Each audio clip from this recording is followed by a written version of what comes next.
নমস্কাৰ ফ্ৰেণ্ডসকল, অসম জব অইন এটা ভিডিঅ'লৈ আপোনালোকক স্বাগতম জনাইছোঁ। ফ্ৰেণ্ডসকল, আজিৰ ভিডিঅ'ত হৈছে যে গুৱাহাটী হাইকোৰ্টৰ পৰা যিটো এডভাৰ্টাইজমেণ্ট নতুনকৈ প্ৰকাশ পাইছে তাৰ ভিডিঅ'টো লৈ আহিছোঁ। তো ভিডিঅ'টো সম্পূৰ্ণ ভালদৰে চাব আৰু যিসকলে মোৰ চেনেলত নতুন ভিজিট কৰি আছে সিহঁতে অসম জব চেনেলটো ছাবস্ক্ৰাইব কৰি বেল আইকনটো প্ৰেছ কৰি দিব, কিয়নো এনেদৰে সদায় লেটেষ্ট জব আপডেট নটিফিকেশ্যন পাই থাকিব। এইটো হৈছে গুৱাহাটী হাইকোৰ্টৰ যিটো নতুন পোষ্ট এডভাৰ্টাইজমেণ্ট মুকলি কৰি দিছে, তাৰে এইটো এপ্লাই অনলাইনৰ যোগেদি কৰিব লাগিব আৰু নেম অফ পোষ্ট হৈছে ইয়াতে ছিষ্টেম এছিষ্টেণ্ট পোষ্ট হয় আৰু ইয়াতে টোটাল নম্বৰ অফ পোষ্ট হৈছে 10টা পোষ্ট। কেটেগৰী ৱাইজ ভেকেঞ্চি হিচাপে ভাগ কৰি দিছে। ইউআৰ কেণ্ডিডেটৰ কাৰণে 7টা, STPৰ কাৰণে 2টা আৰু ST হিলছৰ কাৰণে 1টা পোষ্ট দিয়া আছে আৰু ইয়াতে দৰমহা উল্লেখ কৰি দিছে 14,000 পৰা 70,000 টকালৈকে। আৰু গ্ৰেড পে ইয়াতে পাব প্ৰিন্সিপাল চিটৰ কাৰণে 7,600 আৰু ডিষ্ট্ৰিক্ট কোৰ্টছৰ কাৰণে 6,200 টকা ইয়াতে গ্ৰেড পে উল্লেখ কৰি দিছে। আৰু এই পোষ্টটো আবেদন কৰাৰ বাবে আপোনালোকৰ এডুকেশ্যন কোৱালিফিকেশ্যন বিচাৰিছে BCA উইথ 60% থাকিব লাগিব, যিটো grade from recognise institute at least 1 ইয়াৰৰ ৱাৰ্কিং এক্সপিৰিয়েঞ্চ বিচাৰিছে। আৰু বি নম্বৰটো বিচাৰিছে BSc বেচেলাৰ ছায়েন্স, লগতে 60% ইয়াতে থাকিব লাগিব পোষ্ট গ্ৰেজুৱেশ্যন ডিপ্ল'মা, লগতে কম্পিউটাৰ ছায়েন্স থাকিব লাগিব, যিটো 60% মাৰ্ক থাকিব লাগিব, তেতিয়াহ'লে আবেদন কৰিব পাৰিব।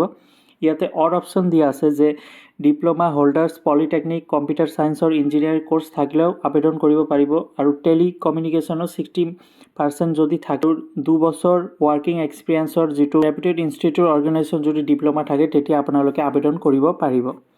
আৰু বয়সটো দিছে ফ্ৰেণ্ডসকল 21 পৰা 40 বছৰ বয়সলৈ। আৰু ইয়াতে এজ ৰিলেক্সন পাব যিসকলৰ কাষ্ট চাৰ্টিফিকেট আছে OBC MOBCৰ কাৰণে 3 ইয়াৰ্ছ, SC কাৰণে 5 ইয়াৰ্ছ, STP আৰু ST হিলছৰ কাৰণে 5 ইয়াৰ্ছ আৰু PWBD কেণ্ডিডেটৰ কাৰণে 10 ইয়াৰ্ছ। যিসকলৰ কাষ্ট চাৰ্টিফিকেট আছে সিহঁতে এজ ৰিলেক্সন পাই যাব ইয়াতে।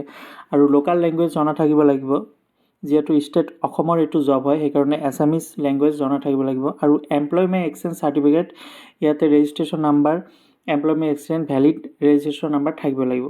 ইয়াতে লিখা আছে যে candidate have to pay the application as mention below according to their caste.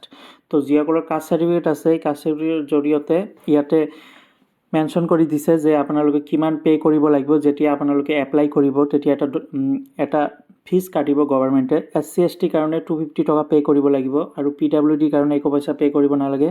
Others যিটো জেনেৰেল OBC কেণ্ডিডেট যিসকলে আছে সিহঁতে 500 টকা পে' কৰিব লাগিব এই পোষ্টটো আবেদন কৰাৰ বাবে। আৰু অফিচিয়েল ৱেবছাইটত গৈ আপোনালোকে আবেদন কৰিব পাৰিব। গুৱাহাটী হাইকোৰ্টৰ অফিচিয়েল ৱেবছাইটত গৈ আপোনালোকে আবেদন কৰিব পাৰিব। এপ্লাই অনলাইনৰ জৰিয়তে কৰিব লাগিব। তো ফ্ৰেণ্ডসকল, এইটো আছিল গুৱাহাটী হাইকোৰ্টৰ ফালৰ পৰা যিটো এডভাৰ্টাইজমেণ্ট মুকলি হৈছে। তো ইয়াতে 10টা পোষ্ট আছে। ইচ্ছুক কেণ্ডিডেট আৰু যিসকলৰ ডিপ্ল'মা আছে সিহঁতে আবেদন কৰিব পাৰিব। ভিডিঅ'টো কেনেকুৱা লাগিছে, যদি ভাল লাগে এটা লাইক আৰু নিজৰ ফ্ৰেণ্ডসকলক শ্বেয়াৰ কৰি দিব। ধন্যবাদ।